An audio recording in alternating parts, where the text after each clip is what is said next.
Hey everyone, welcome back to the Deep Dive. Today we are diving deep into strategic thinking and how to achieve goals. Cool. We are going to be using a YouTube video from Coffee and Book. Okay. It's called Una Say and Ice. It's a summary of Control Your Thinking by Theo Morris. Cool. This video basically argues that inaccurate thinking leads to tons of challenges and setbacks. Right. And that strategic thinking is like the key to success. Yeah. So we're going to talk about some really fascinating concepts like cognitive biases, those things that kind of trip us up. Yes. And then also how to accept reality as is. Right. And then how to design an environment that helps you succeed. So let's start by talking about the price of inaccurate thinking. Okay. The video really emphasizes that inaccurate thinking has a real cost. It's not just about Right. feeling frustrated or making a bad decision. It can actually waste time, energy, and even resources. Yeah, for sure. It's really important to realize how big of a problem this is. Inaccurate thinking can totally undermine your confidence Oh, yeah. and increase psychological pressure. And just understanding how bad it can be is the first step Yeah. to getting better at thinking. That's so true. So Yeah. the video breaks down like 4 factors Yeah, that contribute to inaccurate thinking. right. So let's go through those. So the first one is incorrect assumptions. So basically our minds tend to jump to conclusions Yeah. without really analyzing the situation. Yeah, We're influenced by our personal experiences, For sure. our social surroundings, right. and we kind of use those to make assumptions about the world. Totally. So for example, Yeah. like imagine you see someone who's lost a lot of weight. Okay. You might assume, oh, they have incredible willpower. Yeah. But the reality could be totally different. They could be dealing with a health issue. We don't always have the full picture. Right. And our brain wants to make a quick judgment without knowing all of the information. Yeah, it's like judging a book by its cover. Totally. Exactly. Then the second factor is cognitive biases.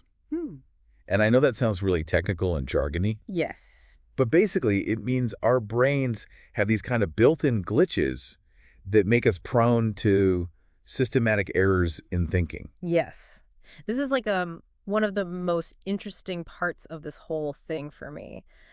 It's like our brains are designed to make mistakes Right. in a way. Yeah. A really common one is confirmation bias. That's where you only look for information that confirms what you already believe, Oh, yeah. even if it's wrong. Yeah, that makes sense. So imagine you believe a certain stock is going to go up in value. Okay. You might just ignore news articles that say the company's not doing well Right. because you only want to see what supports your decision to buy the stock. Yeah, so you're kind of creating your own echo chamber, basically. Yeah. And that's why it's so important to actively seek out different perspectives and be willing to question your own beliefs. Yeah, and Morris really stresses that. Okay, so the third factor is self-protection. Yes. It's tough to admit when we're wrong.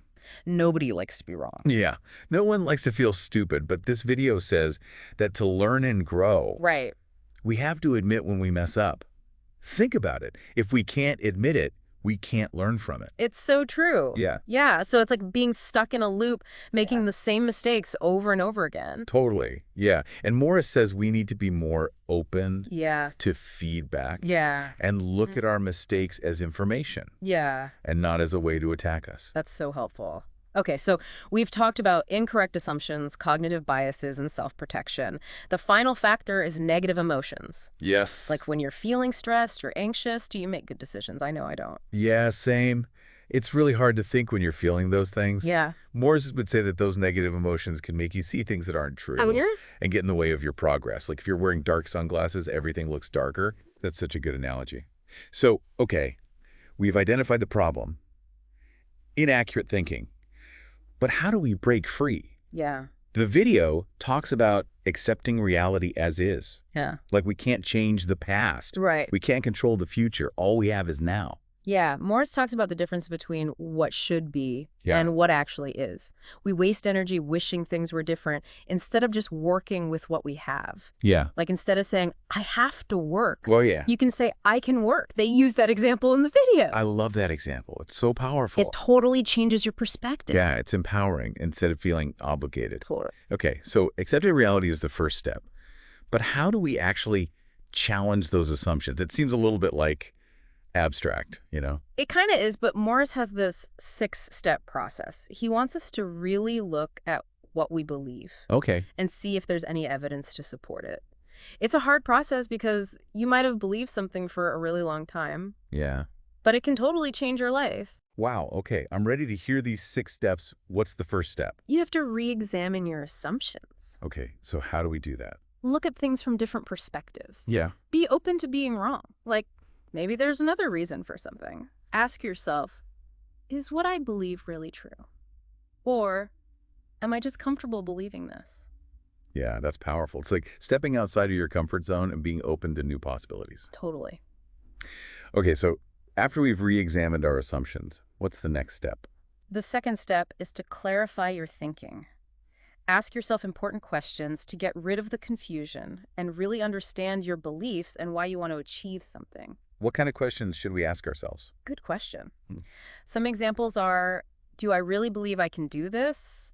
And why do I even want to do this? Those are really good questions to ask yourself. It's like making sure your actions and your desires are actually aligned. Yeah, totally. And it helps you make sure you're going after things you actually want Right. and not what you think you should want. That's such a good point. What's the third step? Step 3 is to talk to people who have done what you're trying to do. Oh, so like mentors. Yeah. Learn from their experience. Yeah. Instead of starting from scratch and making all the same mistakes they made. Exactly. It's like getting advice from someone who's already been there and done that. That's so smart. What kind of questions should we ask those people? Morris says to ask things like, what do you believe about what I want to do? And how would you do it if you had to start over? It's like getting a personalized roadmap for success. Exactly. Okay, so we've re-examined our assumptions, clarified our thinking, and sought guidance from experienced individuals. What's the next step? Do your research. There's so much information out there. You need to be picky and look for good information. It's so overwhelming. Where do we even start? Morris says to use books, courses, and experts. Okay, so go deeper than just a quick Google search. Yeah, and make sure you're getting information from someone you can trust. That makes sense. So what's next? Be curious. Always be open to learning new things. Like being a lifelong learner. Exactly. Morris wants us to be excited about learning. Yeah. And to try new things and not be afraid to change our minds about what we believe. It's like constantly expanding our understanding of the world. Exactly. That's so cool. Okay, so we've re-examined our assumptions, clarified our thinking, sought guidance from experienced individuals, done our research, and cultivated a mindset of constant curiosity. Yeah. Phew. What's the last step? Pay attention to your feelings. Make sure you're going after goals that excite you, things that feel right deep down. This is where it becomes personal. It is. Morris says that if you are excited about something, you are more likely to keep working on it. Even when it gets hard, you'll be more successful. So it's like finding that sweet spot where passion meets purpose. Exactly. This is amazing. We've been given a whole set of tools to create a better, more empowered reality. But even if we have good intentions, there are still some common misconceptions about success that can trip us up. Let's talk about those next time. Sounds good. Welcome back, everyone. We're going to talk about some of those common misconceptions about success. You know, the ones that can really hold us back. I'm ready to bust some myths. What's the first one we should talk about? Okay, so the first one is that success is a right. A lot of people think we deserve success Oh, yeah. without putting in the work. It's easy to fall into that trap, especially with social media. It seems like everyone else is succeeding effortlessly. Yeah, and that can be really misleading. Morris says that kind of thinking is a surefire way to be disappointed. Success isn't given, it's earned. It's about taking responsibility and putting in the effort. Okay, what's the next misconception we need to debunk? The next one is that effort alone equals success. Working hard is important. Yeah, for sure. But it's not the only thing. Things like talent, skill, strategy, and even luck all play a part. It's like that saying, work smarter, not harder. We could put in a ton of effort. Right. But if we're not using the right strategies or playing to our strengths, we might not get the results we want. That makes so much sense. It's about focusing our efforts in the right direction. Okay, what's next? All right, the next misconception is that success is always just around the corner. We see these stories of overnight success. Oh, yeah. And we start to think that anyone can achieve their dreams if they just try a little harder. Right, but those overnight successes usually take years of hard work and a lot of setbacks along the way. Exactly. Morris really emphasizes having a long-term perspective. Success is a journey. Right. It's not a destination. So it's about being patient with ourselves and celebrating the small wins and not getting discouraged when things get tough. Absolutely. What's the last misconception? Okay, what's the last one? This one is about complacency. Even when we've achieved some success, we need to keep learning, keep growing, pushing ourselves out of our comfort zone. It's so easy to get comfortable and just coast along. But like they say, if you're not growing, you're dying. Exactly. We need to stay curious and keep learning new things. This is so important. It's about recognizing that success is an ongoing process. Okay, so we've debunked some common misconceptions about success. Now let's talk about how to actually create an effective process for achieving our goals. What does the video suggest? First, we need to get organized. Morris says we should write down all the things we need to do to reach our goal, Okay. and then figure out which strategies are the most important. I love this. It's like having a roadmap to success, breaking down a big, overwhelming goal into smaller, more manageable steps. Totally. It's about being strategic, picking the actions that will really make a difference. So it's not just about working hard, it's about working smart. What else does the video recommend? Morris also says we should focus on just one goal at a time. Oh, that's hard. I'm always trying to do a million things at once. Yeah, I know. It's easy to get overwhelmed, but trying to juggle too many things can make us less productive. So it's about being laser-focused and putting all our energy into one goal at a time. I can see how that would make a big difference. What else? He also talks about the importance of thinking long-term. Yeah, we talked about that earlier with the overnight success myth. Real success takes time. Exactly. We need to be realistic about how long it takes to reach our goals. And we need to be flexible enough to adjust our plans if we need to. So it's about setting realistic expectations and understanding that there will be bumps along the road.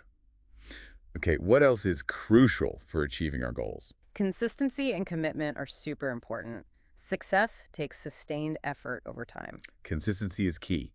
It's about showing up every day and putting in the work, even when we don't feel like it. That's where commitment comes in. You have to really believe in your goal and be willing to do what it takes to get there. Okay, so we need a list of actions, focus on one goal at a time, think long-term, and stay consistent.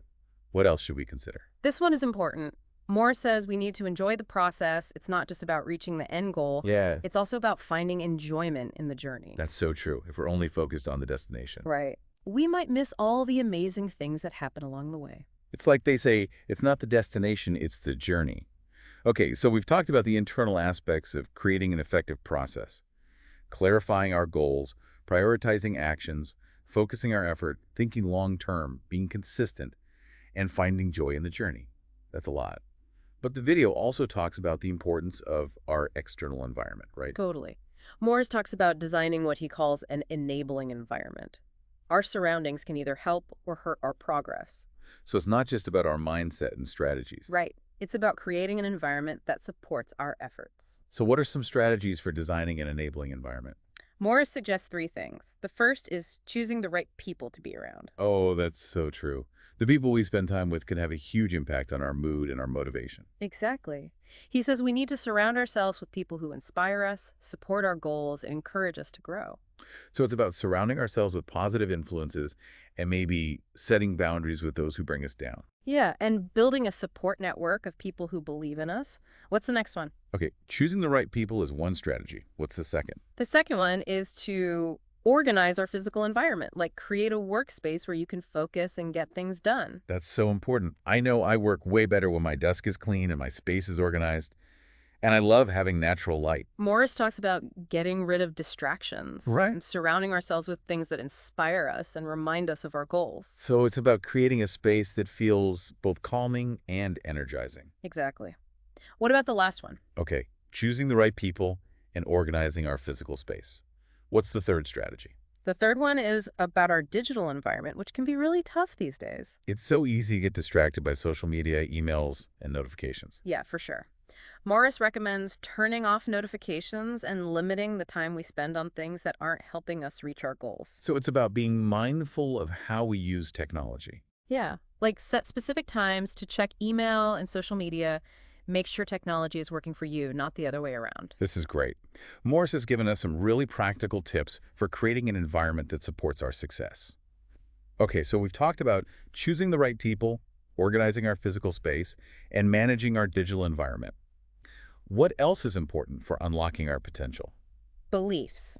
Our Yeah. beliefs are like the fuel that drives us. They shape our actions and our results. This makes so much sense. If we don't believe in ourselves and our ability to achieve our goals, it's going to be a lot harder to actually get there. Exactly. Morris talks about a few key beliefs that are essential for success. Do you want to hear them? Absolutely. Let's dive in. Okay. The first one is believing in the possibility of success. We need to have faith in ourselves even when things get tough. It's about believing in our own potential and knowing that we can overcome challenges. Yeah. Like find inspiration from other people's successes. If they can do it, we can too. It's about shifting our mindset from limitation to possibility. Love it. What's the second belief?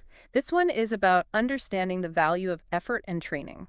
Success usually doesn't happen overnight. It takes consistent work, dedication, Right. and a willingness to learn. That's right. Morris says we need to enjoy the process, see challenges as chances to grow.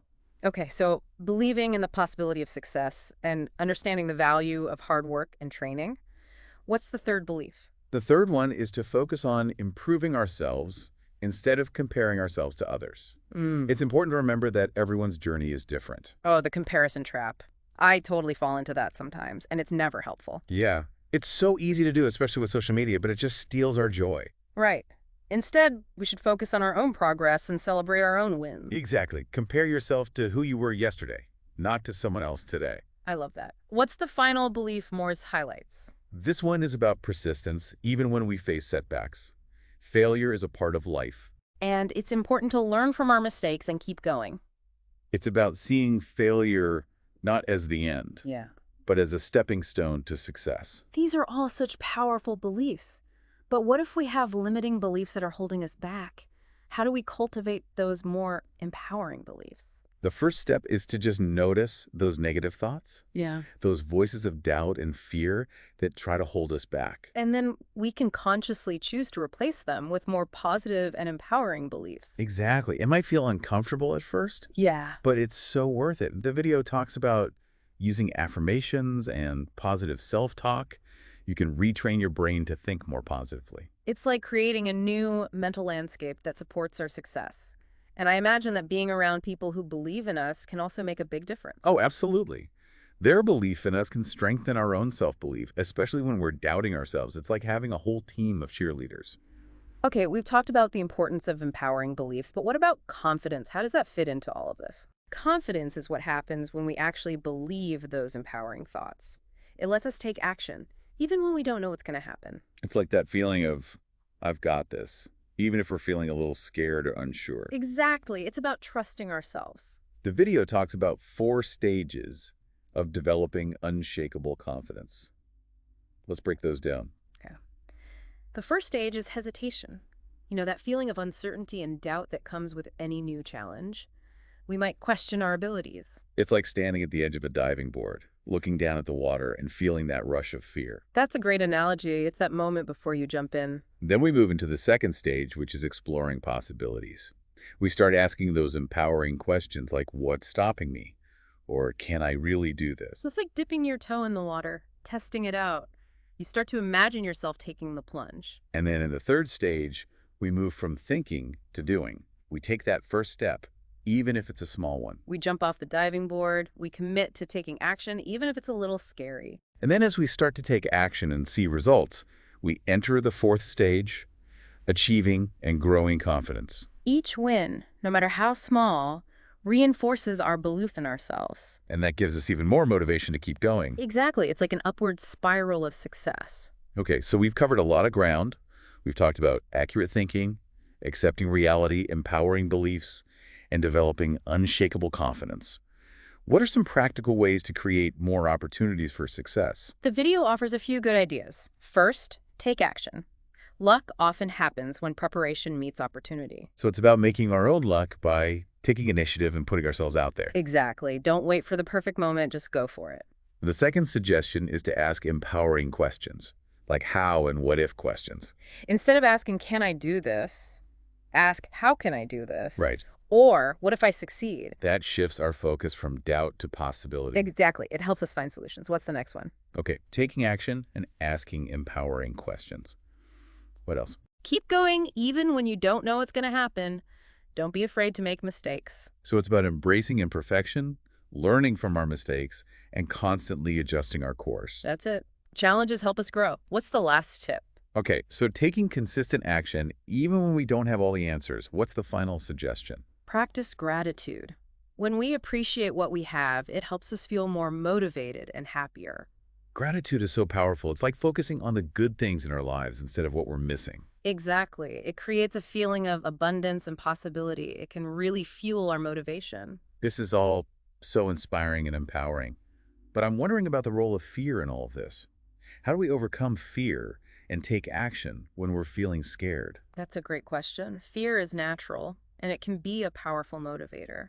But sometimes it can also hold us back. So how do we manage that fear so it doesn't paralyze us? That's what we'll talk about in the next part of our deep dive. We'll explore the psychology of fear, share some practical tips for dealing with it, and see how we can actually use fear to help us grow and take action. Welcome back to the deep dive. We're about to confront our fears head on. Yeah, fear. It's a pretty interesting topic. Yeah, It's supposed to keep us safe, but sometimes I think it stops us from doing what we really want to do. definitely. I think we've all felt that. Like we're so excited about a goal and then suddenly we're terrified of failing. You know, fear usually comes from not knowing what's going to happen. Okay. Our brains are always trying to find danger, even when there isn't any. So it's not always the actual situation that's scary. It's what we think about it. We make up stories in our heads that make things seem worse. Totally. We think about all the worst things that could happen, and most of the time they never even come true. It's called catastrophizing. Oh, yeah. And we have to learn to recognize when we're doing it and stop ourselves. So how can we get out of that fear-based mindset? Well, the first thing might sound a little weird, but you have to just accept that you're afraid. Okay. A lot of people try to ignore their fear or pretend it's not there, but that just makes it stronger. It's like trying to shove a beach ball underwater. It'll just pop up somewhere else. Exactly. Don't fight it. Be curious about it. Figure out what your fear is trying to tell you. So we can ask ourselves, what am I really afraid of? What's the absolute worst-case scenario? And then, is it really as bad as I think it is? Yeah, those are really good questions. Sometimes when we actually look closely at our fears, they aren't as scary as we thought. That makes sense. Yeah. And maybe sometimes our fears show us what we really want. Yeah, sometimes. They could be a sign that we're about to do something really important, Yeah. something that can help us grow. That's where the good stuff happens. You can't grow if you stay comfortable. Right. We have to be open to new experiences, even if it feels scary. Yeah. You have to embrace the unknown. Okay, so how do we manage that fear? What are some things we can do when we feel overwhelmed by fear? One really powerful thing is to change how you see it. Instead of seeing it as something that's stopping you, see it as a challenge. It can make you stronger. So it's like shifting from, oh no, I'm going to fail, Yeah. to this is going to be tough, but I'm going to learn a lot no matter what happens. Exactly. Another thing that can help is to break down your goals into smaller steps. Yeah, it can feel really overwhelming when you just focus on the huge goal. It can. And that brings up all those fears. Right. But if you break it down into small steps, it's not as scary. Yeah, each step is easier to handle, and then you feel more confident as you go. Every little win keeps you moving forward. Okay, that's a good tip. What else? Close your eyes and picture yourself doing the thing you're afraid of and doing it well. So if I'm scared of public speaking, I can imagine myself giving the presentation and everyone's loving it. Exactly. It's called visualization, Oh, yeah. and it can actually change your brain. It's like practicing in your mind. I love that. What about self-care? How important is that when it comes to managing fear? It's super important, especially when you're feeling stressed or anxious. Get enough sleep, eat healthy foods, exercise, and do things you enjoy that help you relax. That's how you keep your nervous system in check and feel less stressed. That makes so much sense. And sometimes I think we forget that we don't have to face our fears alone. Like talking to a friend or a therapist can be really helpful. Totally. Talking about it can help you see things more clearly. Yeah. And your friends can give you the encouragement you need. Sometimes you just need someone to listen. Okay, so to sum it up, fear is a part of life, but we don't have to let it control us. We can learn to work with it, use it to help us grow, understand why you feel fear, change how you see it, break down your goals, practice in your mind, take care of yourself, and talk to someone you trust. That's how you turn fear into something positive. That's such an inspiring message. We've learned so much today about thinking strategically, achieving our goals, and dealing with fear. The most important thing is to use what you've learned. Try different things, figure out what works for you, and remember it's a journey. That's it for this episode of The Deep Dive. We hope you enjoyed this exploration of strategic thinking and how to make your goals a reality. You have the power to create the life you want. Just keep learning, keep growing, and never give up on your dreams. Until next time, happy thinking.